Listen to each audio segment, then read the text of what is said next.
It can be very difficult to try and explain to people exactly what media consulting is because it's so big, and particularly these days with online avenues and social media and things like that, it can be almost unlimited the way that you can market your business. I do specialise in online and digital platforms, but it is really important to talk to the individual business and see where it is that they are in the market. A lot of online platforms may not suit your business. It's important to still keep your options open with old school print media or television ads or radio and things like that. They're still really important avenues for you to explore. So yeah, it's a very personal plan that you need to come up with for your business. You'll sit down with somebody and write up a plan with them. You'll get to know them first, find out where they want to head with their business. Yeah, that's right. It is really important to find out what it is that the individuals want to do with their business, particularly with individuals or small businesses. They're really vested in what it is that they do, and they have a passion for the services or the products that they provide. So it's really important to work with them and to make sure that they're getting what they want out of their business. It's really fulfilling to work with people who are so passionate about what it is that they do. There's a spot on your website where you say you may be too close to your business to see what needs to change. Yeah, sometimes it's just a case of getting another opinion, talking to somebody, even customers. It can be really great to talk to people that you have worked with in the past and say, well, what was your experience of the service that I provided? Were you happy? Did it meet your expectations? And things like that. So sometimes there's a bit of a discrepancy with what people think their business is. And then how people actually perceive their business and how their business is delivered. That's another important thing about talking to people and understanding their business so that you can see those discrepancies. Facebook is so flooded with lots of new businesses that it's hard to stand out from the rest. Yeah, that's right. Consistency and branding is what it really comes down to. People want to feel confident that they're making a good choice, especially when the market is so flooded. Why do you choose one brand over another? Most of the time, it looks better. A great example is Coles versus Woolworths. I personally shop in Seymour at Woolworths because I like the look of it better. It's so much more organised when you walk into it. I know where things are. You feel confident. Exactly. Yeah. Big corporations are very good at that kind of thing. However, it's really easy for people to generate their own content on a small business level, which is consistent, creating consumer confidence in their products. It's a lot more personal with smaller business, particularly when you're starting out. You may be working with people that you know, so it's much easier to talk to them about what your business does and what your vision is for the future, and that makes it easier for them to talk to other people about what it is that you do as well. When you talk to your friends over casual drinks or that kind of thing, it's really important to understand what it is that your business does because they're the ones who are going to go away and then talk about what it is that you do to their friends as well. So it all comes down to the networking. And networking tends to bring about questions, and that person might ask you, well, who's your target audience? And you might just go, oh, well, I've just been trading to anybody. So when you sit down on the weekend and actually work out who's your target audience, that's planning. But not everybody's going to do that. They're not going to see that as a barrier to selling their supplies. It's not a bad thing to be specific when you're selling things. A lot of people you talk to and you say, well, who's your target market? And they say, well, everyone. I want to sell to everyone. But the reality is, not everybody is going to want to buy your product. So you need to be spending your time and effort and money. And if you're spending money, you're wanting to spend that on places where you're going to get the most value out of it. A specific target audience. It can be really instinctive as well. A lot of people may already know what it is that they want. They just need somebody who's a little bit more removed to be able to say, yep, this is a good strategy and this is how you can pursue that strategy into the future and have that real consistency.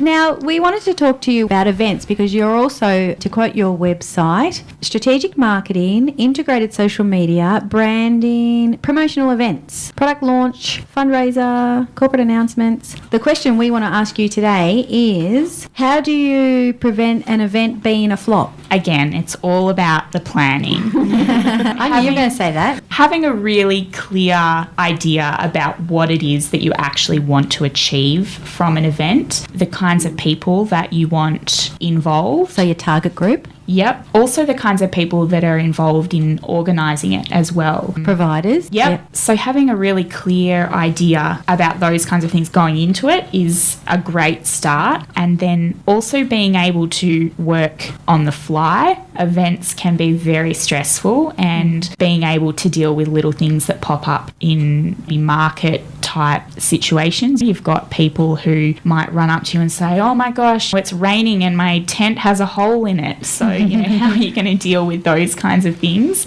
Do you help people get through the insurance processes? Yeah, so that's a big thing. An event really is more than just the day. You have to think about all of those kinds of things. Do you need permits? Do you need insurance? How many people does your venue have capacity for? All the stuff that takes the fun out of it. Yeah, it can be. A lot of people are really excited about the actual event, and when you get there and it's all fun and games and people have a great time. But that's the payoff from all the hard work that goes in beforehand. That can be the case not just with events but with business planning in general. You get a bit excited with the vision. Yes. Yeah. And you sort of want to get to point C, from point A to point C too quickly, and you forget about point B, Yes. which is, again, the planning. Precisely. And there's different personality types, isn't there? There's the people that are the end gainers, is that what they call them? They like the end. So all the processes that lead up to the end, they don't care about. Then you like the people who like the details. Yeah. So you got to have all these qualities in the people that plan the event. And quite often not the one person has these qualities unless they're very disciplined to bring it all together and to make it look really good.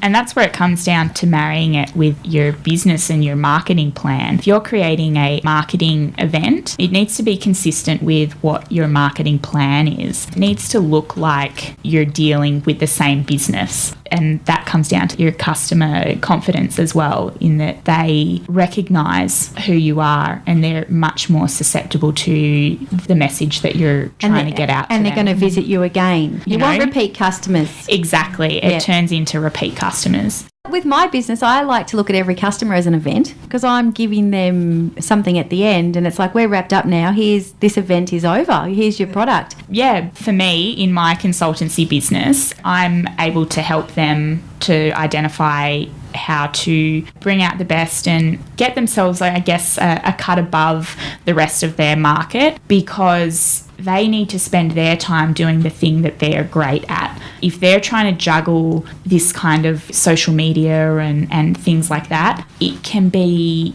taking time out of their day or resources out of their office. It's costing them money and perhaps not being as effective as it could be. So they're sort of losing a bit on both fronts there. So spending a little bit of money to be able to help somebody can be more beneficial, because then you're spending your time doing what it is that you're really great at. Our business is a very creative one. So sitting at the computer and developing a website and doing all the social media stuff, I just loathe that part of it. I like planning, but it does take a big chunk of your time, and it can be just boring, really.